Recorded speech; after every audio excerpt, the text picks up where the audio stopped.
Well, hiya there, pals. This is the real story of Santa Claus. Are you ready? Okay, let's go. So the true story of Santa Claus begins with Saint Nicholas, also called the Wonder Worker. Now, Nicholas was born in about the 3rd century in Patara, Lyciria. It's a province of Asia Minor. Now, at that time, the area was Greek, and now is its coast of Turkey. Now, Nicholas was the only son of a wealthy Christian parents who raised them to be a devout Christian. After God has answered their prayers for many, many years to have a child. So Nicholas was religious from a very young age, and it is said that he kept the canonical fasts of Wednesdays and Fridays ever since he was a baby, or at least very young. Now, Nicholas's parents, unfortunately, they passed away in an epidemic while Nicholas was very young. And then he was raised by his uncle, which also was named Nicholas. Weird, huh? Now, his uncle Nicholas was a bishop of Patara. Now, God had declared in a vision that young Nicholas would be a man of God who would lead his church.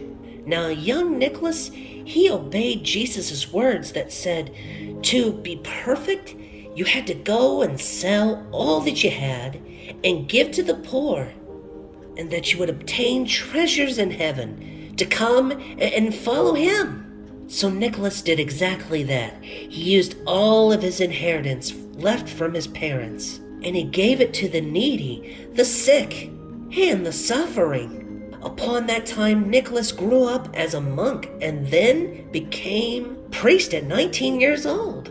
Now, after the passing of a bishop, an angel of the Lord appeared to the men of council and declared the new bishop to be Nicholas, that they would know as a sure sign that he would be the first one to enter through the door of a congregation. So when that time came, the one that was in charge currently waiting for this moment to happen waited for the very first person to walk through the door. He asked his name, and guess what? It was Nicholas. So then Nicholas was ordained as Archbishop. Nicholas became so well known for his piety, his zeal, and his generosity, That generosity was always to the needy, to the love of children, and there was many astounding miracles. Now, under the rule of Roman Emperor Diocletian, who ruthlessly persecuted Christians, poor Bishop Nicholas, he suffered for his faith, was exiled, and he was imprisoned. Now, the prisons were full of bishops, priests, and even deacons. There was no room for real criminals, like murderers and thieves or even robbers. But Nicholas kept preaching in and with the name of Jesus Christ to the prisoners inside the prison and gave strength to other Christians who were imprisoned with them. Now later, after Roman Emperor Constantine officially beaten Diocletian, he officially ended the persecution of Christians, and Bishop Nicholas was released. And upon being released from prison, he attended a meeting called the Council of Nicaea in 325.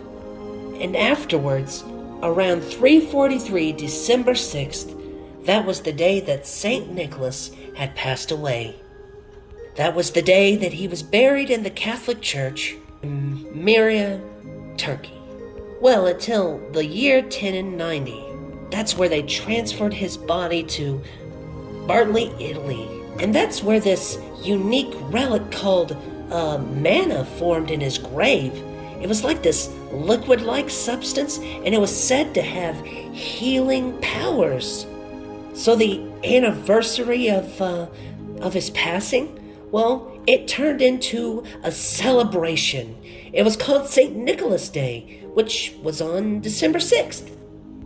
Now, through the centuries, there have been many stories of his life and deeds. One in which involves a man, a poor man actually, with 3 daughters.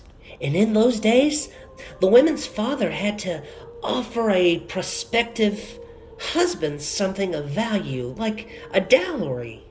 And it went usually the larger the dowry, the better a woman's chance at getting a good man was. And unfortunately, the daughters that didn't have a dowry at all, well, they were destined to be sold into slavery. Oh. Now, when St. Nicholas knew about the poor man and his daughters, well, he went and put a bag of gold on the window of their home that would provide the need for the dowry. Now, this is what led to the custom of children hanging stockings or even putting shoes to await gifts from St. Nicholas. Now, sometimes the story is told with gold balls instead of gold bags, and that's where the 3 gold balls on the Christmas tree comes from. Now, St. Nicholas was a gift giver. That's why children used to wait for the gifts. There's, several stories tells of St. Nicholas and the sea. And when he was young, Nicholas sought out the holy by making a trip to the Holy Land.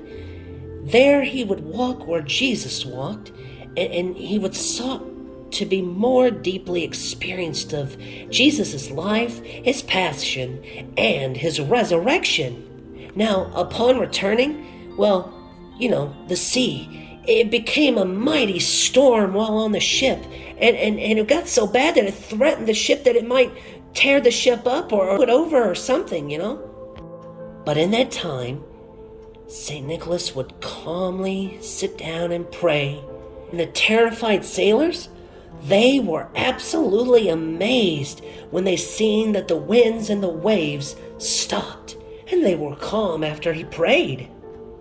So St. Nicholas is the patron and the intercessor of the sailors and the voyagers, even unto now.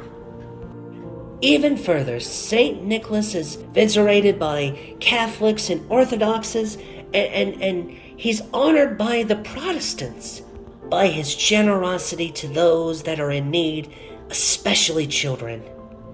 St. Nicholas continues to be a model for a compassionate life.